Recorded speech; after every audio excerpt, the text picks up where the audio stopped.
Assalamualaikum warahmatullahi wabarakatuh.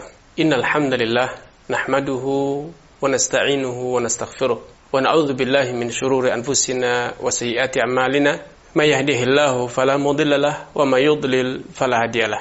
Asyhadu an la ilaha illallah wahdahu la syarikalah wa asyhadu anna Muhammadan 'abduhu wa rasuluhu amma ba'd. Ada beberapa kaidah dasar yang harus kita pahami, kita dudukkan terlebih dahulu agar pemahaman kita, pengkajian kita terhadap hukum-hukum muamalah itu menjadi lebih mudah. Salah satu kaidah tersebut adalah hukum asal perniagaan itu adalah halal. Kan Allah Subhanahu wa taala telah berfirman, "Wa ahallallahu al-bai'a wa harrama riba." Dan Allah itu telah menghalalkan praktek jual beli dan mengharamkan praktek-praktek riba. Ayat ini bersifat umum karena di sini Allah tegaskan al-bai'a menggunakan alif dan lam yang yufidul istighraq, yang memberikan satu kesan arti al-istighraq, semua jenis perniagaan itu halal, dan sebaliknya semua jenis riba itu hukum asalnya adalah haram. Dengan demikian, dalam mempelajari mengkaji fikih perniagaan, hukum asalnya adalah halal, sehingga tidak boleh ada yang diharamkan, tidak boleh ada yang dilarang, dicela, kecuali bila benar-benar ada dalil yang sahih, yang valid, dan pendalilannya betul pula, valid pula, bahwa transaksi tersebut adalah transaksi yang haram. Misalnya jual beli bangkai, jual beli khamar, jelas-jelas ada larangannya.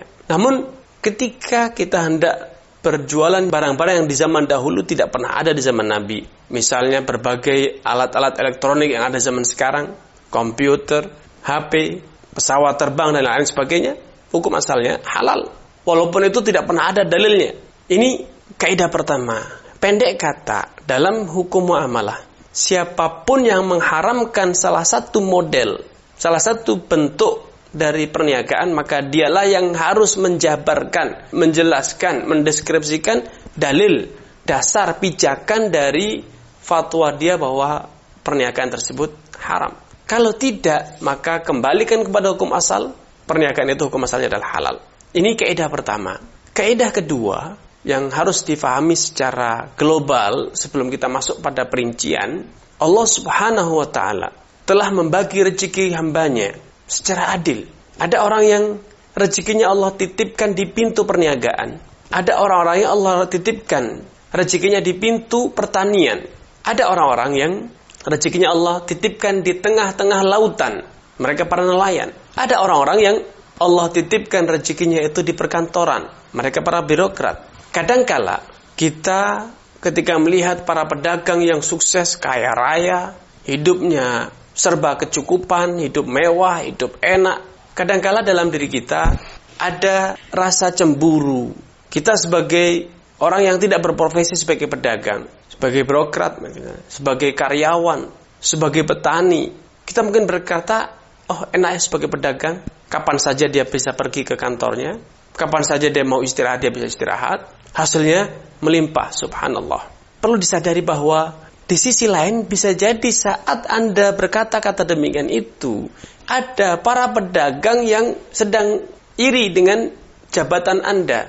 Enak sebagai pejabat, rutinitas, birokrasi, secari kertas dan pulpen, selesai masalah semuanya.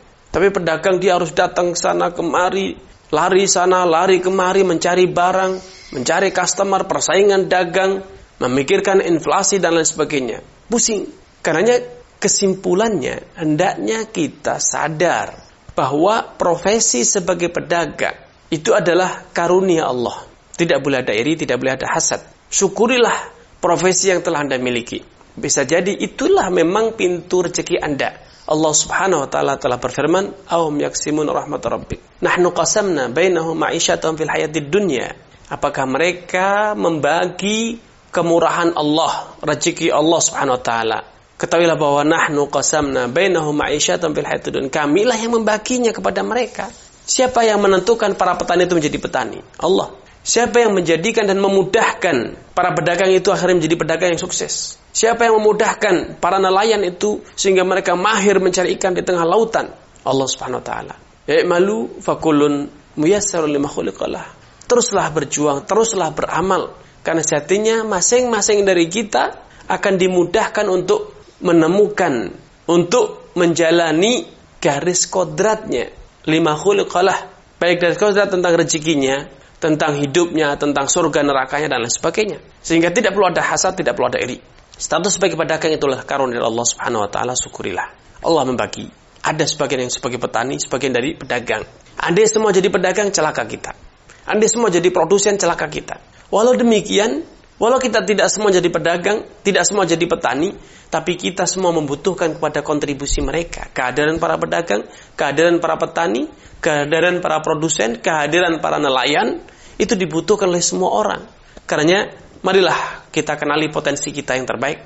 Kemudian kita optimalkan bagaimana kita memanfaatkan potensi yang Allah berikan kepada kita untuk kemudian berkontribusi, berkarya, menghasilkan yang bermanfaat, harta kekayaan ataupun yang lainnya, untuk kemudian kita persembahkan kepada Allah SWT sebagai sarana penunjang pengabdian kita sebagai seorang mukmin, sebagai seorang yang beriman. Ini yang bisa kita sampaikan pada sesi kali ini.